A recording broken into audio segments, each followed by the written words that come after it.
Hi guys, I'm Laura Vitale, and on this episode of Laura in the Kitchen, I want to share with you my take on the egg roll in a bowl. I know it's a really popular trending recipe, and it is absolutely delicious. I've been making this for months. My girlfriend and I first started making this when we were doing at sort of the end of summer, when we wanted to do a little bit good before the holidays hit, you know what I mean? And it is just so delicious. You're going to absolutely love it.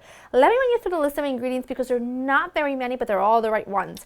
I like to use lean ground beef for this. You can use ground pork, or you can use ground turkey or ground chicken. I like to think that ground beef is just the best for this because it's got good flavor. It's not too fatty and it's not too dry and bland, so that's what I like to use. I've got thinly sliced onions, garlic, and some ginger paste. You can use chopped ginger. In here, I've got soy sauce. I've got a little bit of sriracha, and I have a little bit of water. And in here, I have a little rice wine vinegar and just a smidgen of toasted sesame oil. And for the cabbage, you've got options because life is full of options.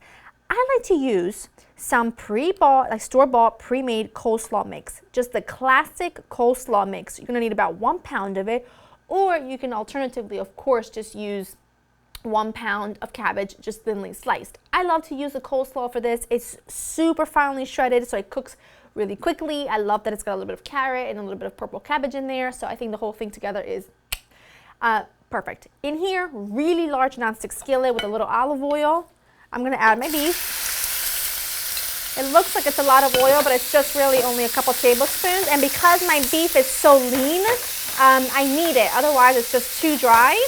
And I am just going to cook my beef until it's pretty much fully cooked through, because once we add everything else, this is only going to cook for just a couple more minutes. It's really important that you use a really large skillet for this because you don't want everything to steam. You really want high heat, and you want everything to kind of develop some color.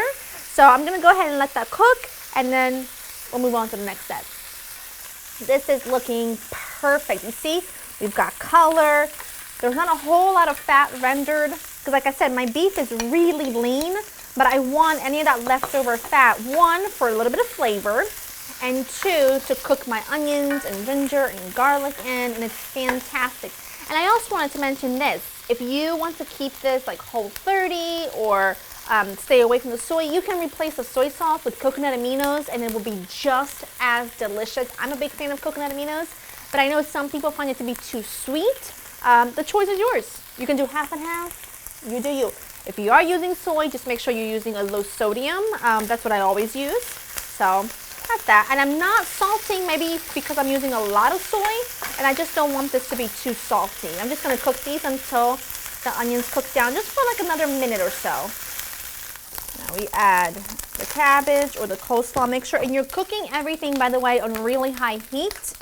And then we add the sauce. I'm just going to mix it all together.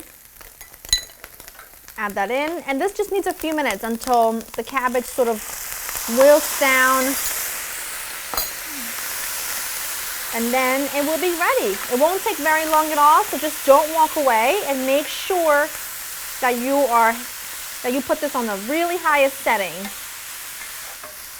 That looks fantastic, and I am turning this off. It's been a few minutes, but you can see that it's sort of caramelized a bit and didn't steam, and that's really important. That's why you need to use a really large pot, because you don't want this to steam and get all watery.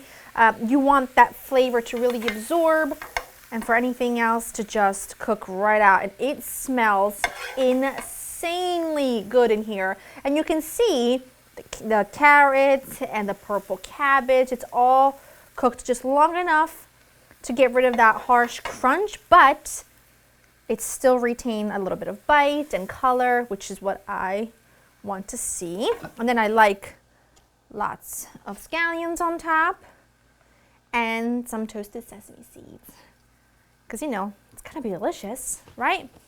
I'm gonna dive right in. I'm actually gonna go into the pot because that one I'm bringing to the table, so it'll be a nice presentation for them.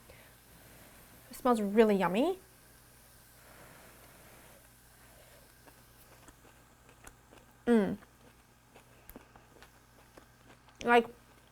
Right on the money. And this reheats really, really, really well. So if you want to make this for a meal prep, if you will, It reheats really nicely in just a dry skillet for a couple of minutes, and it is perfection. Trust me. LauraInTheKitchen.com for the written recipe. Hope you've enjoyed spending time with me, and I will see you next time. Bye.